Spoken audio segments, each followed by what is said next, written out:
વિદ્યાર્થી મિત્રો, એક નવા વિડીયોમાં આપનું આજે ફરી સ્વાગત છે. મિત્રો, આજે આપણે જે ભાગીદારી પેઢીના વાર્ષિક હિસાબોમાં જે દાખલા જોવાના છીએ એ દાખલો નંબર છે 9મો.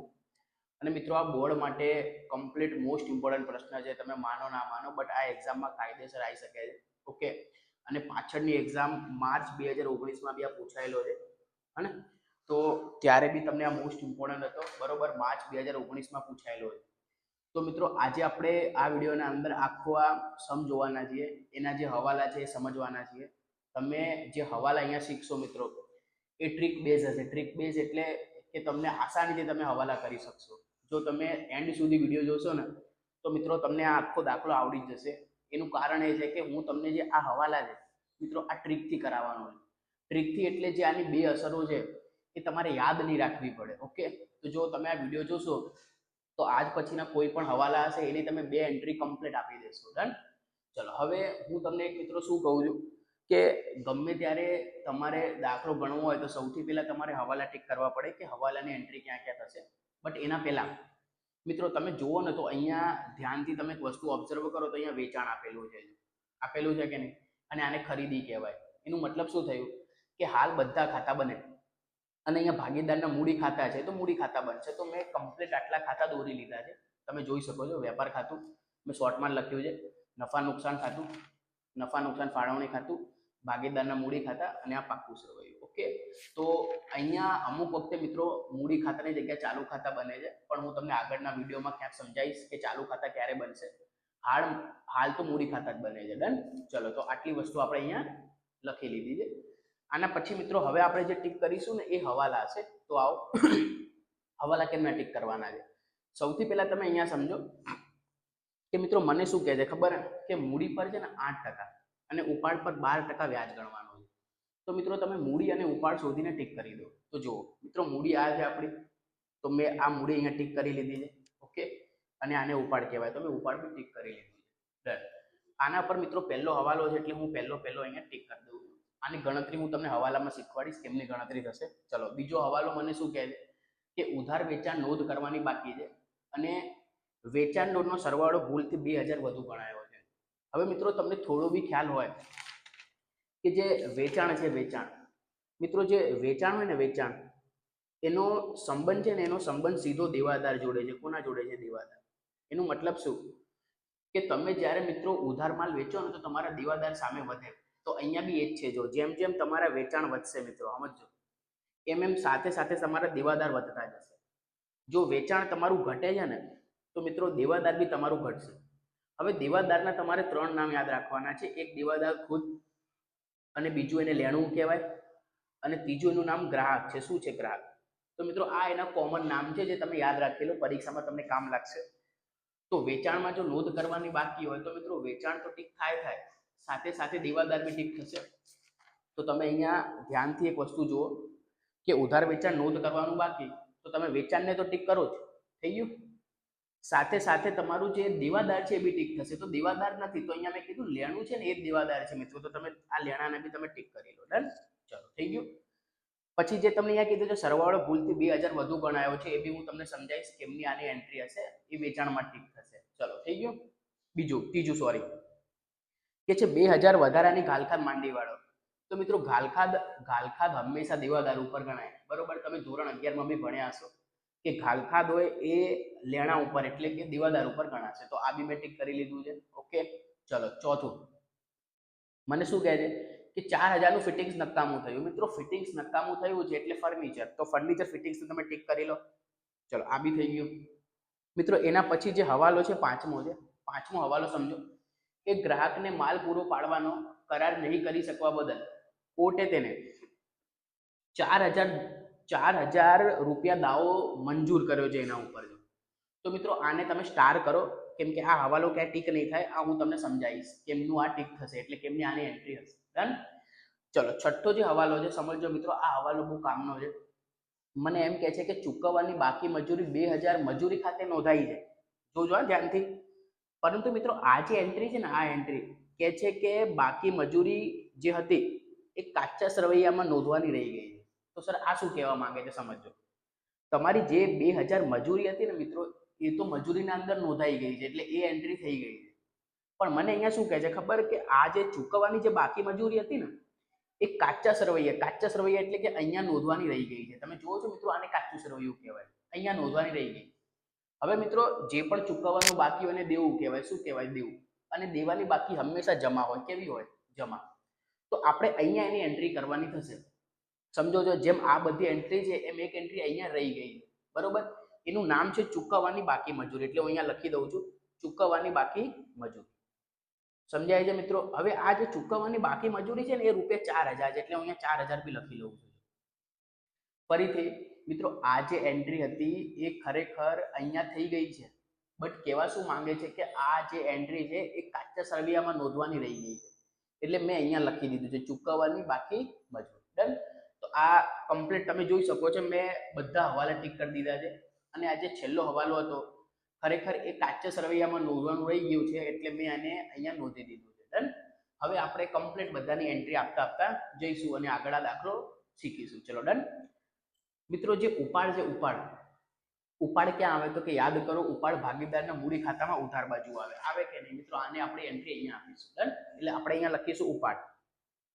મિત્રો, જો હજુ બી તમને એન્ટ્રીઓ ના યાદ હોય તો આપણો પહેલો વિડીયો આનું જઈને જોજો, ભાગીદારી પેઢીના વાર્ષિક હિસાબો.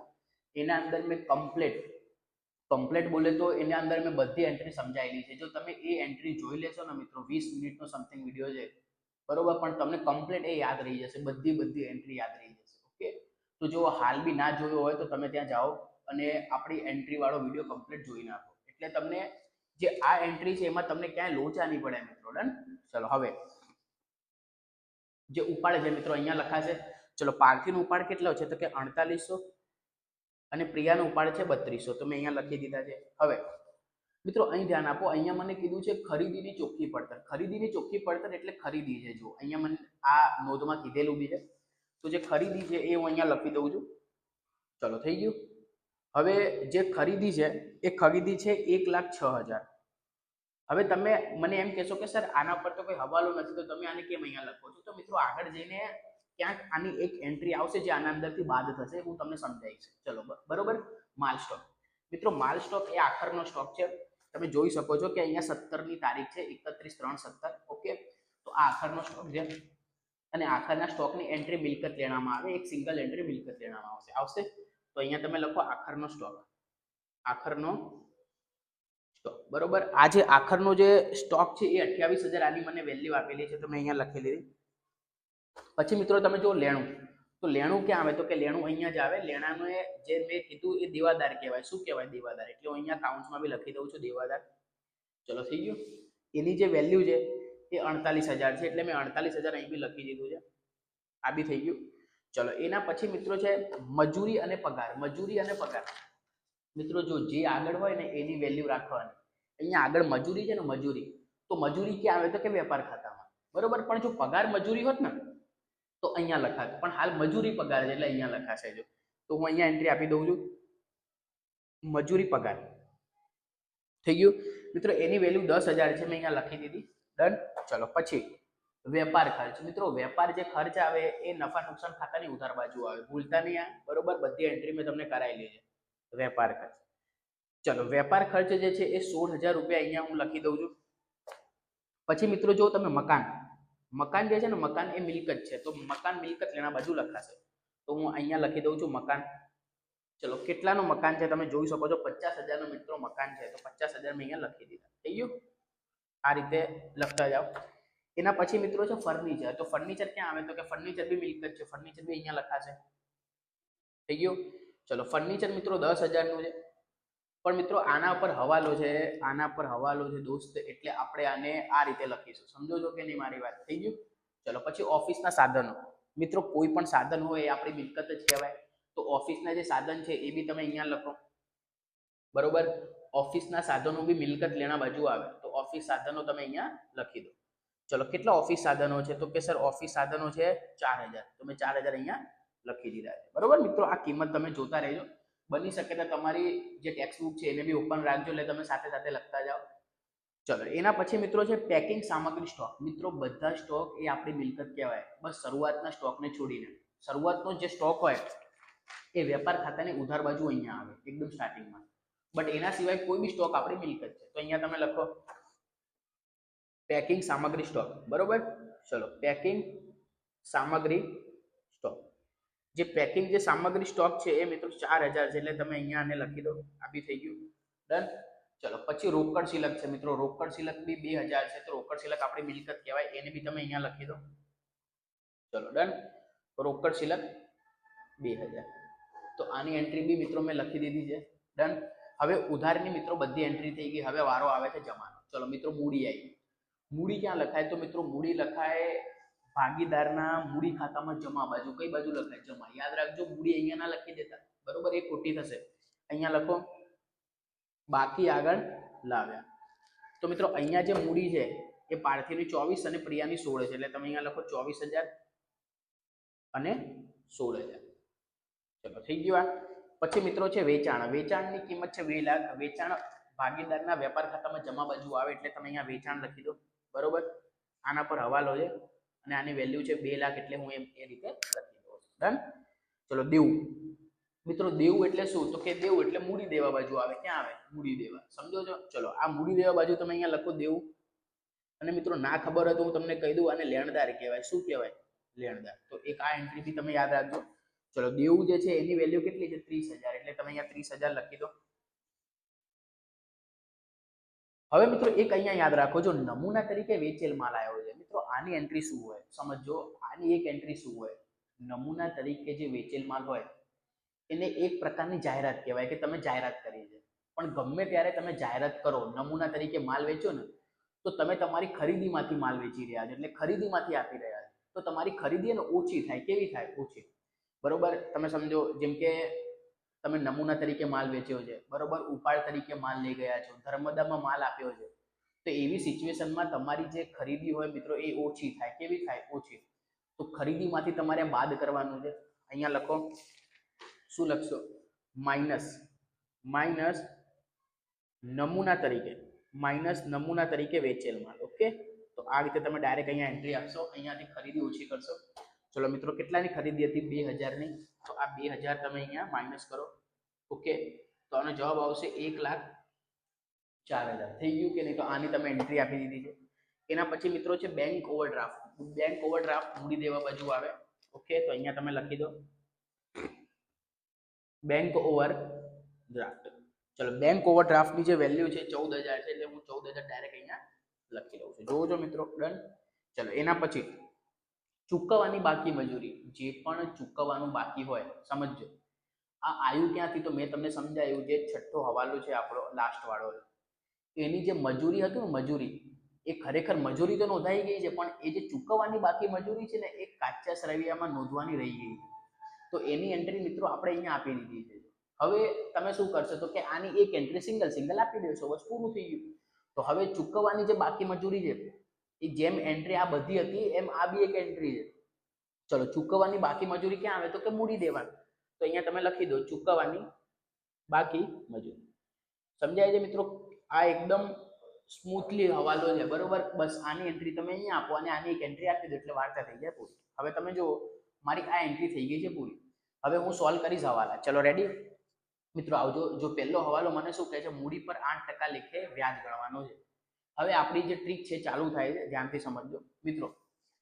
તમને એટલી તો ખબર હશે કે ગમે ત્યારે તમે મૂડી પર વ્યાજ ગણો ને, તો કમ્પ્લીટ જ્યાં મૂડી હોય ને મિત્રો, જ્યાં મૂડી હોય એક ક્યાં એન્ટ્રી આવે એટલે એક એન્ટ્રી અહીંયા આવશે, અને બીજી એન્ટ્રી ક્રોસમાં આવે એટલે એક એન્ટ્રી અહીંયા આવશે. તો અહીંયા તમે લખો મૂડી પર વ્યાજ. અહીંયા તમે લખો મૂડી પર વ્યાજ. હવે મને કહો, મૂડી પર જે વ્યાજ ગણવાના છે એ 8% ગણવાના છે. તો તમે 24000 ના મિત્રો 8% તમે ગણશો ને તો 19-20 આવશે. એટલે તમે અહીંયા લખો, અહીંયા તમે લખો મૂડી પર વ્યાજ. બંને બાજુ એન્ટ્રી લખી દો. અહીંયા તમે લખો પાર્થિવ, અહીંયા લખો પ્રિયા. હવે મિત્રો સૌથી પહેલા મને કહો, પાર્થિવની 19-20 આયા, એ રીતે તમે પ્રિયાનું ગણો. પ્રિયાની 16000 હતી મૂડી, એના પર 8% તમે ગણો તો 1280 થયા. બસ જેમ એન્ટ્રી મિત્રો તમે અહીંયા આપી ને એમ એક ક્રોસ એન્ટ્રી અહીંયા આપી દો છો. તો અહીંયા લખો 19-20 અને અહીંયા લખો 1280. થઈ ગયું કે નહીં? હવે આ બંનેનો સરવાળો તમે કરી લો. 19-20 બી અહીંયા પ્લસ કરી દો તો મિત્રો 3200 થયા. કેટલા થયા? 3200. થઈ જાય કે નહીં? તો આ રીતે તમે ગણશો. સમજાય છે મિત્રો? અહીંયા જે બી એન્ટ્રી હોય એ હંમેશા ક્રોસમાં હોય. ક્રોસમાં ધેટ મીન્સ શું કે જો એક એન્ટ્રી જમા અહીંયા આવી તો બીજી ઉધાર અહીંયા આવશે. હવે મિત્રો સમજો, ઉપાડ પર વ્યાજ એટલું સહેલું નથી. ઉપાડમાં તમારે થોડી ગણતરી કરવાની છે. જેમ કે શું કીધું છે, ઉપાડ પર 12% ગણવાનું છે. હવે અમુક મિત્રો શું કરે કે અહીંથી ડાયરેક્ટ 12% ગણી દે. આ રીતે ના, એમ નહીં થાય. તમે વસ્તુ સમજો છો. શું કહે છે, વાંચો ધ્યાનથી. પાર્થિવ છે ને, પાર્થિવ દર માસની અંતે કેટલા 400 રૂપિયાનો ઉપાડ કર્યો છે. અને પ્રિયા છે ને, પ્રિયા એ 1/10/16 ના રોજ ઉપાડ કરે છે. તો જોજો આની ગણતરી કેમ નહીં થાય, સમજો. પહેલા મને એમ કહો કે તમારે ઉપાડ પર વ્યાજ ગણવાનું છે કે નહીં. અહીંયા એક શબ્દ આવ્યો છે દર માસની. મિત્રો દર માસની અંતે, સમજો છો? જો દર માસની અંતે એવો શબ્દ આવે છે ને તો સમજી જજો કે ઉપાડનો હવે સૂત્ર લાગશે. ખબર?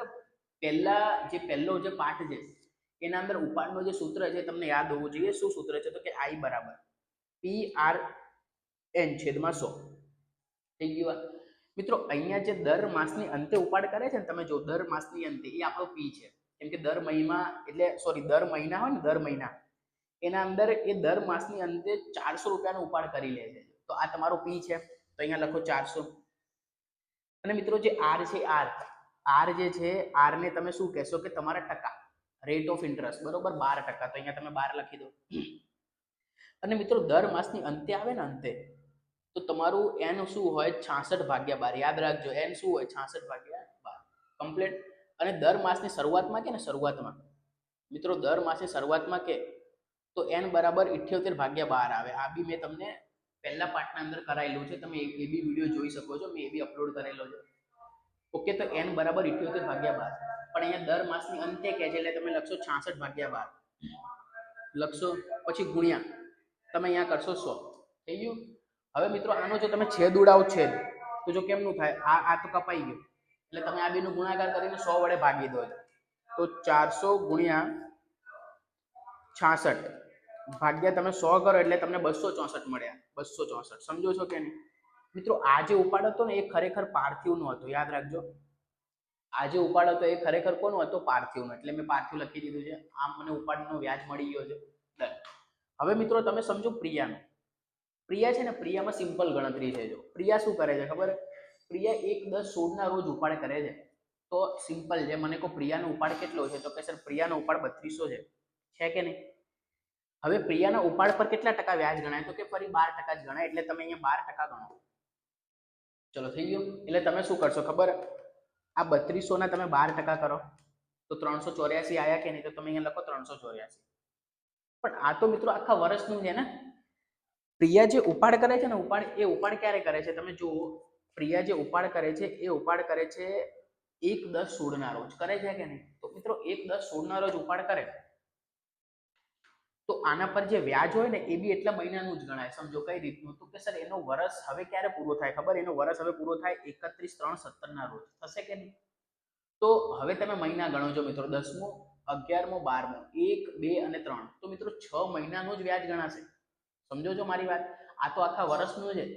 તમારે આને 6 મહિનામાં કન્વર્ટ કરવાનું. તો તમે લખો 384 ગુણ્યા 6/12. આ ગણતરી ઘણી વખત આગળ આવેલી છે, બરોબર? તો મિત્રો આને તમે કઈ રીતે કરશો? તો કે ગુણ્યા 6/12 કરી દો તો તમારો જવાબ આવી જાય 192. તો આ તમારે 192 વ્યાજ મળી ગયા છે. જુઓ છો મિત્રો, તો ઉપાડ પર વ્યાજ એટલા સિમ્પલ નથી. એની ગણતરી થયેલી છે. યાદ રાખજો, પાર્થિવના 264 અને પ્રિયાના 192. હવે મિત્રો તમને ખબર એક ઉપાડ અહીંયા છે એટલે એક એન્ટ્રી અહીંયા આવે. તો અહીંયા લખો ઉપાડ પર વ્યાજ. થઈ ગયું? અને બીજી એન્ટ્રી અહીંયા લખાય છે ઉપાડ પર વ્યાજ. ડન? ચલો, અહીંયા તમે શું લખશો? તો કે અહીંયા તમે લખશો પાર્થિવ અને અહીંયા તમે લખશો પ્રિયા. થઈ ગયું? ચલો, મને કહો આ જે ઉપાડ છે, બરોબર, એ પાર્થિવનું જો વ્યાજ તમે જો 264 છે લખો અહીંયા, અને 192 અહીં બી લખો 264 અને 192. હવે મિત્રો તમે આને પ્લસ કરી લો 264 તો તમને મળશે 456. તમે ડાયરેક્ટ અહીંયા લખી શકો. થઈ ગયું? મિત્રો એક વસ્તુ યાદ રાખો, મૂડી પર જો વ્યાજ ગણવું એટલે એની એન્ટ્રી તમારે આમ આપવાની, બરોબર, આમ ક્રોસ આપવાની. અને ઉપાડ પર વ્યાજ ગણવું હોય તો તમારે આમ એન્ટ્રી આપવાની. ડન? આટલું યાદ રાખજો. અને આ જે થોડી ગણતરી છે એ ગણતરીના અંદર તમારે જે પહેલા ચેપ્ટરનું જે નોલેજ છે બરોબર, એ બી તમને આવડવું જોઈએ. તો એ બી તમને ખબર હોવી જોઈએ કે દર માસના અંતે કરે છે તો આ સૂત્ર આવશે, નોર્મલ કે તો આ રીતે તમારે ગણવાનું છે. ડન, ચલો આવડશે આ બી. હવે મિત્રો બીજો હવાલો તમે જોવો, બીજો હવાલો બી સારો છે.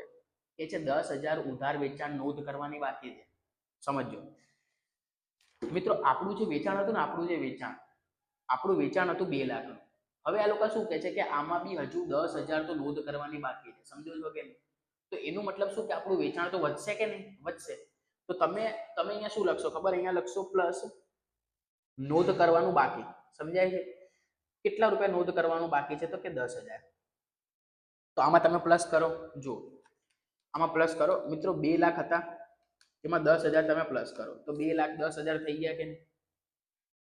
હવે મિત્રો, જેમ જેમ તમારા વેચાણ વધે ને, તો સામે તમારું લેણું બી વધે. સમજાય છે? જેમ જેમ તમારા વેચાણ વધશે, તમે સામે એટલા પૈસા વધારે માંગશો, અને જો વધારે માંગશો તો મિત્રો જે તમારા દેવાદાર હશે ને, દેવાદાર એ બી વધશે. સમજો છો? એટલે અહીંયા તમે પ્લસ કરો, પ્લસ નોંધવાનું બાકી. તો અહીંયા તમે 10,000 તમે પ્લસ કરશો તો મિત્રો 58,000 અહીંયા એન્ટ્રી થઈ જશે. થઈ ગયું કે નહીં? તો આ એક એન્ટ્રી થઈ ગઈ. મેં તમને સ્ટાર્ટિંગમાં કીધું હતું કે આપણા વેચાણ જ્યારે નોંધવાના બાકી હશે તો આપણે પ્લસ કરવાના, વધશે, અને વેચાણ વધે તો સામે દેવાદાર બી વધશે. ચલો ડન. હવે આના પછી જે મિત્રો હું તમને સમજાવું તો વાંચો. અહીંયા કહે છે કે વેચાણ નોંધનો સરવાળો ભૂલથી 2,000 વધુ ગણાયો છે. હવે આને તમે સમજો. આ લોકો શું કહે છે કે અહીંયા વેચાણ 2,10,000 થયા, આમાં છે ને 2,000 વધારાના સરવાળા ગણાઈ ગયા છે, એવું આ લોકો કહી રહ્યા છે. સમજો છો મારી વાત? 2,000 વધુ ગણ્યો છે. હવે એક વસ્તુ સિમ્પલ યાદ રાખો છો, તમે કોઈને જો 2,000 વધુ રૂપિયા આપી દીધા તો તમે શું કરો? તો કે સર પાછા લઈ લેવાના ને, એટલે માઇનસ કરી દેવાનું. શું કરી દેવાનું? માઇનસ. તો મિત્રો અહીં બી એ જ છે કે અહીંયા 2,000 સરવાળો તમે વધુ ગણી લીધો છે, અને જો સરવાળો તમે વધુ ગણી લો તો તમારે એને ઓછું કરી દેવાનું. સમજો છો મારી વાત? તો આમાં 2,000 રૂપિયા વધારાના છે, તો સર 2,000 માઇનસ કરી દો ને. શું વાત કરો છો? બસ આ રીતે થઈ ગયું. હવે અહીંયા તમે માઇનસ કરો વધુ ગણેલ એમ કરીને, કાં તો ભૂલથી વધુ ગણેલ એમ તમે માઇનસ કરી દો. ઓકે, તો અહીંયા તમારો જવાબ આવશે 2,08,000. થઈ ગયું કે નહીં? તો ભૂલથી વધુ ગણેલ છે તો તમે 2,000 માઇનસ કર્યા તો 2,08,000 તમારો જવાબ આવી ગયો છે. ડન. હવે આની કોઈ બીજી એન્ટ્રી નહીં હોય. સમજો છો? કેમ કે આ એન્ટ્રી ડાયરેક્ટ માઇનસ કરવાથી જ ઇક્વલ થઈ જાય છે, એટલે સર્વર થઈ જાય છે. હવે આની કોઈ બીજી એન્ટ્રી કરવાની જરૂર રહેશે નહીં. સમજાય છે? વધુ ગણેલ હોય, ઓછી ગણેલ હોય, બરોબર, એની એક જ એન્ટ્રી હોય. ડન. ચલો ત્રીજો, 2,000 ની ઘાલખાત માંડી વાળો. મિત્રો 2,000 ની ઘાલખાત માંડી વાળો એનો મતલબ શું કે દેવાદારમાં તમારે જવાનું. સમજો છો? હંમેશા ઘાલખાત દેવાદાર ઉપર ગણાય, મેં તમને કીધેલું છે. એટલે અહીંયા તમે માઇનસ કરો ઘાલખાત. થઈ ગયું? ચલો આ જે ઘાલખાત છે 2,000 રૂપિયાની છે કે નહીં? ડન. તો આ 2,000 તમે માઇનસ કરો, તમારો જવાબ આવશે 56,000. આયા? થઈ ગયું? હવે મિત્રો આના પર તમારે 5% ઘાલખાત અનામત બી તો ગણવાની છે. કેટલા ટકા? 5%. તો તમે એ બી કરો છો, માઇનસ ઘાલખાત અનામત 5%. ઓકે, તો આ જે 56,000 છે, તમે એના 5% બી ગણો તો કે 2,800. તો આ 2,800 તમે માઇનસ કરશો. ચલો ડન. એટલે તમારો જવાબ આવશે 53,200. તો અહીંયા તમે લખી દો 53,200. થઈ ગયું? તો મિત્રો આ એન્ટ્રી થઈ ગઈ. હવે આની જે બીજી એન્ટ્રી છે, એ ક્યાં આવે? તો કે નફા નુકસાન ખાતાની ઉધાર બાજુ. ક્યાં? એના કોષ્ટકમાં. યાદ છે કે નહીં? તમે અહીંયા શું લખશો? જો આખું કોષ્ટક બનાવી દો. ઘાલખાત લખો, પછી અહીં બી ઘાલખાત લખો, પછી અહીંયા લખો ઘાલખાત અનામત લખશો આ રીતે, અને અહીંયા તમે માઇનસ ઘાલખાત અનામત લખશો. થઈ જશે કે નહીં? હવે મિત્રો આમાં શું હોય ખબર? આ બધી તો પ્લસ હોય બસ, અને છેલ્લી વાળી માઇનસ હોય. અને એક હજુ યાદ રાખો મિત્રો, ઉપર નીચે ને કાકા આવે, ઉપર નીચે આવે કાકા, અને વચ્ચે હલવાયા, એટલે હ યાદ રાખવાનું. ઉપર નીચે કાકા અને વચ્ચે હલવાયા. સમજો છો? તો આ બી તમને યાદ રાખી લેવાનું. હવે જો મિત્રો કાચસ રવૈયાની જે એન્ટ્રી હતી એ તો આવી નહીં, તો આને ડેશ કરી દો. જો કાચસ રવૈયાની એન્ટ્રી આવવાની હોત તો મિત્રો અહીંથી જ આવી જાત, બરોબર, પણ એ આવી નહીં. હવે ડાયરેક્ટ હવાલાની એન્ટ્રી આવી ગઈ છે. તો અહીંયા જે ઘાલખાત હવાલાના હતા મિત્રો એ 2,000 છે કે નહીં? તો તમે 2,000 અહીંયા લખો. થઈ ગયું? ડન. અને ઘાલખાત અનામત આ જે હવાલાના હતા તમે જુઓ એ તો 2800 છે, તો તમે એને ડાયરેક્ટ 2800 અહીંયા લખી દો. થઈ ગયું આ રીતે. હવે આ બંનેનો પ્લસ કરો એટલે 4800 રૂપિયા તમે અહીંયા બહાર કાઢી દો ડાયરેક્ટ. થઈ ગયું કે નહીં? તો આ રીતે તમે એન્ટ્રી આની આપશો. ચલો પછી આગળ વાંચો. મિત્રો કહે છે ચોથાના અંદર 4000 નું ફિટિંગ્સ નકામું થયું જે ચોપડે નોંધાયું નથી, એટલે નોંધ કરવાની બાકી. હવે સમજો મિત્રો, આપણું જે ફર્નિચર અને ફિટિંગ્સ હતું ને એ 10000 રૂપિયાનું હતું. જો છો અહીંયા મેં લખેલું છે ફર્નિચર અને ફિટિંગ્સ છે 10000 નું છે. હવે અહીંયા આમાંથી છે ને આમાંથી મિત્રો 4000 રૂપિયા નકામા થઈ ગયા છે, એટલે 4000 નું ફર્નિચર નકામું થઈ ગયું છે. હવે મિત્રો 4000 નું ફર્નિચર નકામું થાય તો તમારે શું કરવાનું? એને માઇનસ કરવાનું અને લખવાનું માંડી વાળેલ. શું લખવાનું? માંડી વાળેલ. ડન. હવે મિત્રો 10000 માંથી 4000 જાય તો અહીંયા 6000 રહે કે નહીં? થઈ ગયું. હવે એક એન્ટ્રી મિત્રો યાદ રાખો, જ્યારે બી તમે માઇનસ કરો ને મિત્રો, માઇનસ તો સરખી અસર આવે. યાદ રાખજો. કઈ રીતે? તો કે સર આ મિલકત લેણા છે, આને ઉધાર કહેવાય. શું કહેવાય? ઉધાર. અને આ જે મૂડી દેવા છે ને મિત્રો એને જમા કહેવાય. શું કહેવાય? જમા. તો તમે ઉધારમાંથી માઇનસ કરો ને મિત્રો, ઉધારમાંથી માઇનસ કરો ને તો તમારી જે બીજી એન્ટ્રી હોય ને એ બી ઉધાર જ આવે. તો જો આ ઉધાર હતી, મેં આના અંદરથી આ માઇનસ કર્યું, તો આની બીજી એન્ટ્રી બી ઉધાર અહીંયા જ આવે, નફા નુકસાનના અંદર. અહીંયા ના આવે મિત્રો. અહીંયા તો બધા ખરીદીના ખર્ચા આવે છે, અહીંયા આ વાળી એન્ટ્રી નહીં આવે. તો અહીંયા માંડી વાળેલ ફર્નિચર તમારે લખવાનું છે. માંડી વાળેલ ફર્નિચર. હવે આ જે માંડી વાળેલ જે ફર્નિચર છે 4000 રૂપિયાનું છે, એટલે તમે 4000 રૂપિયા અહીંયા લખી. થઈ ગયું આ રીતે? તો મેં અહીંયા લખી દીધું છે. આના પછી મિત્રો પાંચમો જે હવાલો છે શીખવા જેવો છે. જો અહીંયા ધ્યાન આપો. કે છે ગ્રાહકને માલ પૂરો પાડવાનો કરાર પૂરો નહીં કરી શકવા બદલ કોર્ટે 4000 ચૂકવવાનો દાવો મંજૂર કર્યો છે. આનું મતલબ શું થયું? કે આપણે છે ને ક્યાંક ને ક્યાંક કોઈ ગ્રાહકને પ્રોમિસ કર્યું હતું કે બે અમે તમને એ દિવસે માલ આપી દઈશું, પણ આપણે એને માલ આપી ના શક્યા. તો ગ્રાહક આપણા ઉપર કેસ કરે છે, અને કેસ કરે છે તો જે સામે જે કોર્ટ છે, કોર્ટ એ શું કહે છે ખબર? કે ભાઈ ગ્રાહકની વાત સાચી છે, તમે એને હજુ સુધી માલ નથી આપ્યા, તો તમારે ક્યાંક ને ક્યાંક એના ઉપર જે દાવો કરે છે, દાવો મંજૂર કરે છે. કોણ મંજૂર કરે છે? કોર્ટ. સમજો છો મારી વાત? આપણે આગળ જઈને ગ્રાહકને 4000 રૂપિયા આપીશું. એનું કારણ શું છે? કેમ કે હજુ સુધી આપણે એને માલ આપ્યો નથી, તો એ ગ્રાહકે આપણા ઉપર કેસ કરી દીધો છે, ક્યાંક ને ક્યાંક લીગલ કાર્યવાહી કરી દીધી છે. હવે જો લીગલ કાર્યવાહી કરી છે તો સામે કોર્ટ શું કરે છે? આપણા પર ક્લેમ કરી દે છે. કેટલા રૂપિયાનું ક્લેમ? એટલે ક્લેમ કરે છે 4000. મિત્રો હજુ સુધી આપણે આ પૈસા આપ્યા નથી, અને નથી આપે તો આપણું દેવું બને કે ના બને? અને અહીંયા વાંચો જો કેટલાનો દાવો થયો છે? 4000 નો. કોઈ પણ દાવો હોય મિત્રો, કોઈ પણ દાવો એ આપણું દેવું કહેવાય. શું કહેવાય? દેવું. તો દેવું જે આવે એ ક્યાં આવે? તો કે મૂડી દેવામાં. અહીંયા લખો કરાર ભંગનો દાવો.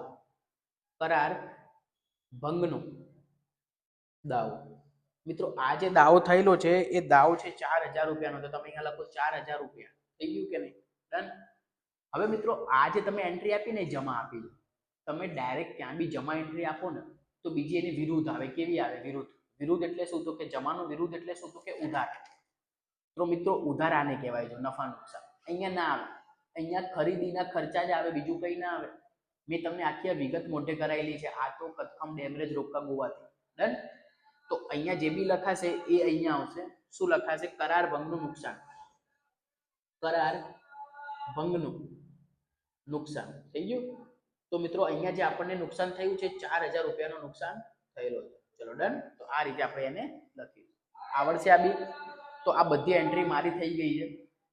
હવે કમ્પ્લીટ જે છઠ્ઠો હવાલો છે મેં તમને કરાવી દીધો છે કે ચૂકવવાની જે બાકી મજૂરી હતી એ તમે અહીંયા લખી, અને મિત્રો તમે આની એક એન્ટ્રી બી આપી દીધી, એટલે વાર્તા થઈ ગઈ છે પૂરી. હવે આ બધાનું આપણે કમ્પ્લીટ એન્ટ્રી આપી દીધા પછી આપણે ખાતા બંધ કરીશું અને જવાબ લાવીશું. ચલો રેડી? આવો મિત્રો. તમે જોઈ શકો છો ક્યાંક ને ક્યાંક સરવાળો આ બાજુનો જ વધારે છે, 2,08,000. એટલે તમે બંને બાજુ અહીંયા લખી દો. તો હું અહીંયા લખી દઉં છું 2,08,000, અને અહીંયા બી લખો 2,08,000. હવે મિત્રો ઉપરનું તમે બધું બાદ કરી દો. આ જે 2,08,000 છે એના અંદરથી તમે 1,04,000 માઇનસ કરો, પછી માઇનસ 10,000 એટલે 94,000 આયા કે નહીં? તો અહીંયા તમે લખો 94,000. હવે ક્યારે પણ જમા બાકી વધારે હોય મિત્રો, અહીંયા જમા બાકી વધારે જ્યારે પણ જમા બાકી વધારો એટલે તમને નફો મળે. શું મળે? નફો. પણ વેપાર ખાતામાં જે મળે ને મિત્રો એને કાચો કહેવાય. શું કહેવાય? કાચો નફો. થઈ ગયો કે નહીં? હવે આ ઉધાર આવ્યો એટલે મિત્રો આ જમા જાય. ક્યાં જાય? જમા. તો જમા અહીંયા લખાશે કાચો નફો. થઈ ગયું. આ જે તમારો કાચો નફો છે 94,000 એ અહીંયા લખાશે. અત્યારે પણ મિત્રો આ જ વધારે છે. તમે જો 94,000 જ વધારે છે એટલે તમે આને પણ બંને બાજુ લખી દો આ રીતે. હું અહીંયા લખી દઉં છું. આ 94,000 અને અહીં બી 94,000. હવે મિત્રો ઉપરનું તમારે બધું બાદ કરવાનું છે તો હું બાદ કરી લઉં છું. જેમ કે 16,000 રૂપિયા આ ખર્ચા હતા. ડન. ચલો પછી એમાંથી 4800 તમે આ બાદ કરી દો કાલખાતના. પછી હું ડાયરેક્ટ 8,000 માઇનસ કરી દઉં છું. એક સેકન્ડ. 94,000 હતા એના અંદરથી તમે 16,000 માઇનસ કરો. પછી માઇનસ કરો 4800. થઈ ગયું. પછી મિત્રો તમે 8,000 ડાયરેક્ટ માઇનસ કરી દો તો 65,200 આયા કે નહીં? એટલે તમે અહીંયા લખી દો 65,200. મિત્રો આને છે ને આને બી નફો જ કહેવાય કેમ કે જમા બાકી વધારે છે. પણ અહીંયા જે નફો મળે ને એને ચોખ્ખો નફો કહેવાય. કેવો નફો કહેવાય? ચોખ્ખો. ડન. ચલો આ બી થઈ ગયું. આ મિત્રો ઉધાર આવ્યું તો આ બી જમા જાય કે નહીં? તો જમા એટલે અહીંયા તમારે લખવાનું ચોખ્ખો નફો. થઈ ગયો. ચલો ડન. ચોખ્ખો નફો જે અહીંયા છે 65,200 છે. આ તમે અહીંયા લખી દીધા. હવે મિત્રો આ જ બાકી સરવાળો વધારે છે એટલે તમે આનો સરવાળો કરો. 65,200 પ્લસ 456. તો આનો તમે પ્લસ કરશો તો અહીંયા તમને મળે છે કેટલા? 65,65,6 મળે છે કે નહીં? અહીંયા બી લખો 65,65,6. ડન. ઉપરનું બધું બાદ કરો તો કે સર ઉપરનું 3200 છે એ બાદ કરી દો તો તમને અહીંયા જે જવાબ મળ્યા એ 62,456 મળે છે. હવે મિત્રો આ જે નફો છે ને નફો પાર્થિવ અને પ્રિયા વચ્ચે વેચાય. સમજો છો મારી વાત?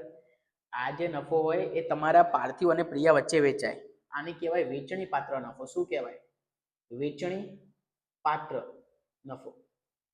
હવે મિત્રો અહીંયા જે નફો મળે છે ને તમારે એને વેચવાનું હોય. શું કરવાનું હોય? વેચવાનું. તો અહીં ધ્યાન આપો. અહીંયા છે ને તમને વેચવા માટે છે ને કશું કીધું નથી. જો તમે ધ્યાનથી જુઓ તો અહીંયા જે વેચણીનું હતું વેચણીનું એટલે નફો કયા પ્રમાણમાં વેચવું એવું કોઈ સ્પષ્ટતા કરી નથી.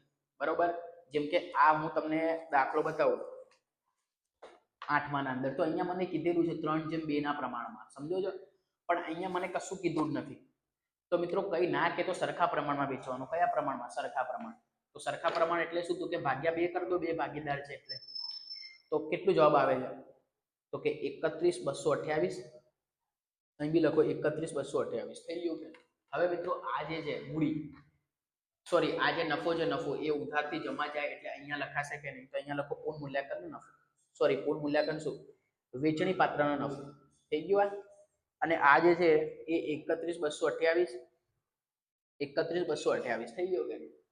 હવે મિત્રો મૂડી ખાતાની હંમેશા જમા બાકી વધારો હોય. હંમેશા યાદ રાખજો. એટલે તમે આંખ બંધ કરીને આનો સરવાળો કરો. આ જ બાકી વધારે છે. બરોબર. તો ચલો સૌથી પહેલા પાર્થિવનો હિસાબ આપણે કરીએ. 24,000 19 20 અને 31,228 થઈ ગયું. તો અહીંયા લખો 57,148. અહીંયા બી લખો 57,148 થઈ ગયું. મિત્રો ના જોવાતું હોય તો આ રીતે હું લખી દઉં છું. અહીંયા તમે લખો 57,148. અહીંયા બી લખો 57,148. હવે મિત્રો ઉપરની બધી વસ્તુ બાદ કરવાની એટલે આ વાળી. તો બાદ તમે કરો 4800 અને બાદ કરો 264. તો મિત્રો જવાબ આવે છે 52,084. થઈ ગયું. આને અહીંયા લખો બા લઈ ગયા. શું લખશો? બા લઈ ગયા. થઈ ગયું. ચલો પ્રિયાનો બી તમે સરવાળો કરી લો જમા બાજુનો. તો આ 16,000 મિત્રો આ રીતે સરવાળો કરી લો. પછી 82 પછી 31,228. તો આ જે તમને મળે છે એ કેટલા છે? તો કે 48,508. તો અહીંયા લખો 48,508. અહીં બી લખો 48,508. થઈ ગયું. હવે મિત્રો તમે શું કરો? ઉપરનો આ બાદ કરો એટલે કેટલા? તો કે સર 3200 છે. 3200 માઇનસ કરો. પછી 192 છે. તો કે 192 માઇનસ કરો. એટલે જવાબ આવે છે 45, 11 અને 6. હવે મિત્રો આ જે મૂડી છે એ બંધ થઈને અહીંયા આવે કે નહીં? એટલે તમે અહીંયા લખો મૂડી ખાતા. ચલો સમજાય છે મિત્રો? મૂડી ખાતામાં અહીંયા શું લખશો? તો કે આ બેના મૂડી ખાતા હતા. એક તો પાર્થિવના અને પ્રિયાના. ચલો હવે જે અહીંયા તમે મૂડી લખશો તો કે આની મૂડી કેટલી આવી છે? તો કે 52,084. અહીંયા તમે લખો. અને આ 45, 11 અને 16. ડન. હવે તમે આ બંનેનો સરવાળો તમે કરી લો કે 52,084. તો મિત્રો આ જે સરવાળો આવ્યો તમારો 97,200 આવ્યો. થઈ ગયું. હવે આનો તમે સરવાળો કરો 97 મિત્રો જે ચૂકવવાની જે બાકી મજૂરી હતી ને એ ખરેખર અહીંયા 2000 રૂપિયા છે, એટલે મારે અહીંયા 2000 લખવાની હતી, મેં અહીં 4000 લખી દીધું છે, તો અહીંયા તમે 2000 અહીંયા લખી દો. ઓકે, ચલો ડન. તો હવે તમે આનો સરવાળો જો તમે કરશો તો કેટલા આવશે, તો કે 97200 પ્લસ 30000 રૂપિયા, પછી 14000, પછી 2000 અને પછી 4000, એટલે 1,47,200 રૂપિયા થઈ ગયા અહીંયા. ડન. તો મિત્રો આ જે સરવાળો છે અહીંયા આવી ગયો છે 1,47,200. ઓકે, અને આટલો સરવાળો અહીંયા થઈ રહ્યો છે, બરોબર. તો મિત્રો આ રીતે આપણો દાખલો આ ગણાશે. તમે જોઈ શકો છો કેમનો દાખલો થઈ ગયો છે, બરોબર. 147 અને 200 અહીંયા તમારે બે લાઈનો કરી દેવાની છે. થઈ ગયું. તો મિત્રો ગમે ત્યારે તમે દાખલો ગણો તો થોડી રકમો તમારે જોઈ લેવાની છે. જેમ કે અહીંયા રકમ હતી 2000 રૂપિયા, મેં 4000 લખી દીધી હતી, તો અહીંયા થોડી ભૂલ આવી ગઈ હતી. બટ તમે યાદ રાખો, આ રીતે તમે દાખલો આ ગણશો. Done, complete. જો મિત્રો તમને વિડીયો ગમ્યો હોય તો આપણા વિડીયોને લાઈક કરો, ચેનલને સબસ્ક્રાઈબ કરો, બરોબર. અને વધુમાં વધુ આ વિડીયોને શેર કરો, જેથી લોકો સુધી આ વિડીયો પહોંચે. ઓકે, ચલો મળીએ કોઈક નવા વિડીયોમાં. ત્યાં સુધી બાય બાય, થેન્ક યુ.